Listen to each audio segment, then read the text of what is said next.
Hi, Leonie. It's nice that we've actually managed to catch up again this week. Yes, hello, Jackie. You So, know, we we how are we you? got into. I'm good, thanks to you. We got into such a nice rhythm of doing it every week, and then life happened, It did. It and then we did. stopped. And I think it happens for a lot of us anyway, doesn't it? Yeah.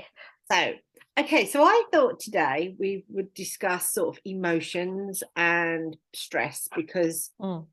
so many, including ourselves, are really Mhm. struggling with that right now because of the economic, I can't even say the word, but the economic climate. That's it. It's about the That government. one. Yeah.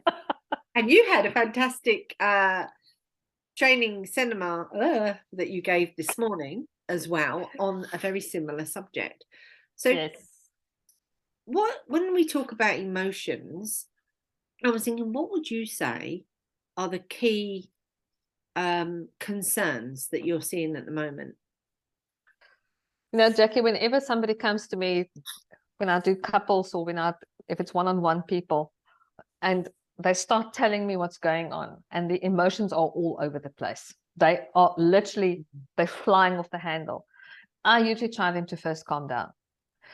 Because the minute, when you are emotional, your thinking is completely different Yeah. to when you are calmed down again. I Yeah. mean, I had it now with a couple, one of my clients that came in. When they arrived the first time, the lady was so upset with the guy. They the way they sat on the couch, they were almost, turned their backs to one another. That's how upset they were. And when I saw them the second week, they were getting to face one another now while they were talking. But the emotions that day was so extremely high. And what it boiled down to was the communication Mm. or the lack of communication between them that made their emotions shoot up. Yeah. Now, so to give you the short story, what I've seen many a times, the majority of the problems that I've encountered is always about communication. Yeah. And the minute that that's not happening Yeah. the way it should be happening, emotions are all over the place. They are just rocketing. And remember, I think we spoke about it previously that we need to not react, but we need to respond to a Mm. situation. Because when you are reacting from your emotions. But Yeah. when you are responding, you've at least had time to calm down, to think things through, and then you respond in a more clear manner, in a more, so I almost want to say in a sober mind, because when your emotions are running high, your heart rate goes up, Oh, yeah. your breathing is shallow, you like you've got all this anger running through you. Yeah. So to react, when we react in that time, we say things that we know we shouldn't be saying. So when we get to this emotional state, I know it's not always easy, but try and first calm down, Mm. try and get the emotions out of the situation, Yeah. and then you respond. And interesting, that would then lead me to some of the techniques that I use, and I know you probably use some of them. And the first one that comes to my mind is breathe. And it's literally, we just stop and we breathe. And in fact, on our last video, we did a little demonstration, apart from the horses Yeah. and everybody walking past at the time. We have to But, have that as well. yeah.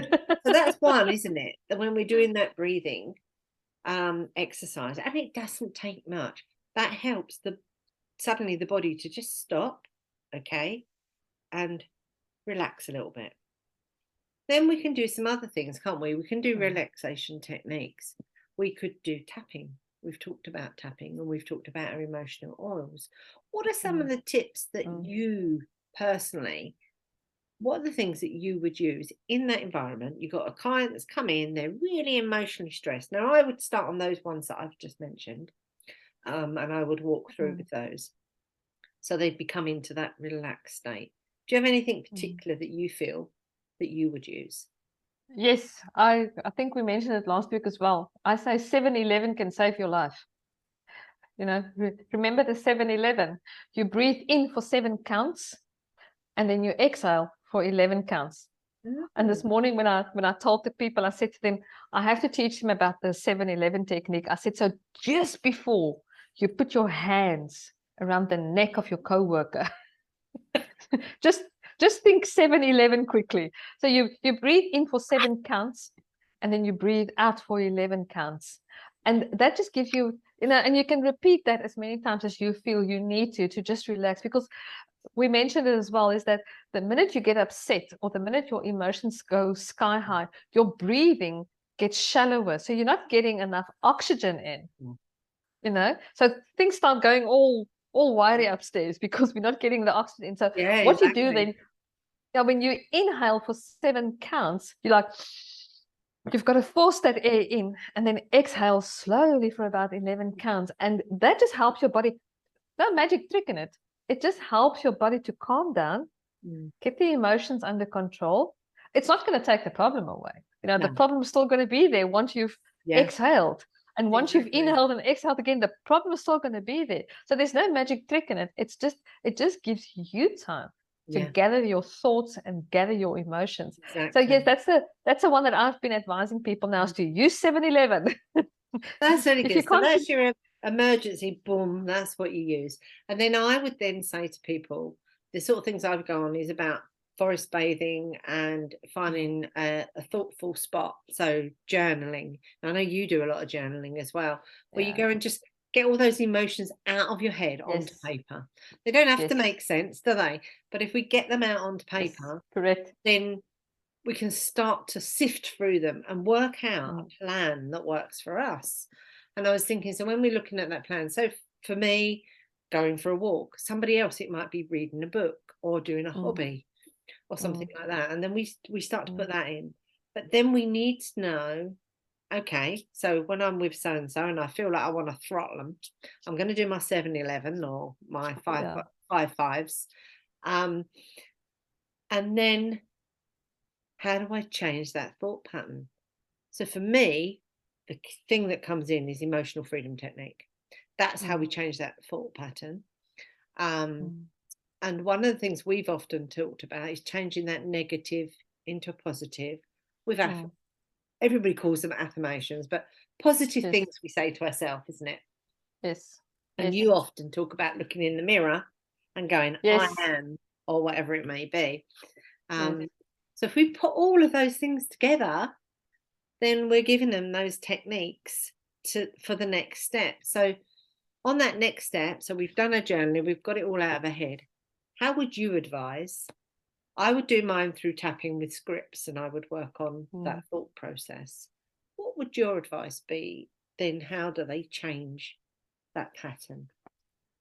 I always advise people they've got to look back and try and remember what was it that worked for them the previous time. Because I'm not into the cookie cutter approach to say, this is what I do and this is what you have to do. Because not everything that I do is going to work for you and vice versa. So I know, like I said to you a few times, when I know I'm in a bad headspace, I either watch a movie or I take out a hobby and I do my crocheting. And I've been in a bad headspace now for a couple of months. And last weekend, I pulled out a book and I read a book. And while I was reading this book, I got a lot of answers from the book.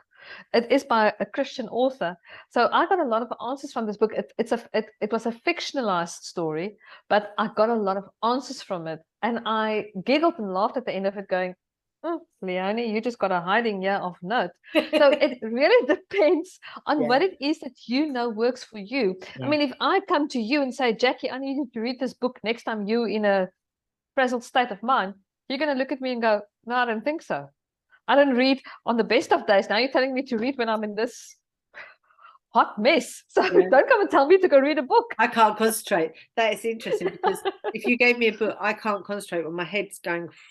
So the way for me to do it is I go for a walk so that I just listen to nature and gradually those thoughts become less and less and then I can come back and think about it.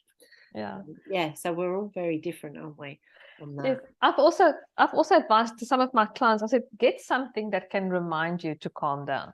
I don't know if I've used this ring on one of our talks yet as an example, but this ring to me is a reminder that I must be nice. And I know a jewelry designer, there I get tongue tied now, And after she finished her studies and stuff, I gave her a bag of gems, and because I used to, play around with making jewelry as well. So I gave it to her. I said to her, you now, this professional jewelry designer, have all these gems and everything that I have and silver and stuff that I have lying around. You take it, you do something with it. And she said to me, she's going to make me this stunning ring. So I said, okay, fine. As and when you've got time, I've got these gemstones. So if you want to make me a stack ring, because, they are all loose rings. I don't know if you can see. So there's 5 of them. They're all slot So together. I said, so I said to her, okay, if you make me a stack ring, I would like that. And she contacted me and she said to me, Auntie Leonie, I think I went overboard with your ring. I said, bring, I want to see. And then this beauty arrived. Okay, it looks far nicer in real life. And so every time I wear my ring and I look at this, it reminds me that I was just being nice to her. I gave her something, and this is what I got in return. You can't put a price on this thing because there's only one ever that will be made like this. So, so from me handing over my gems to her and say, you know what, you go and do something with this, I was reminded that this is what you get from being nice. So when I've got clients that's real huffy and puffy, I say to them, have something that you like with you that can remind you to breathe, calm down.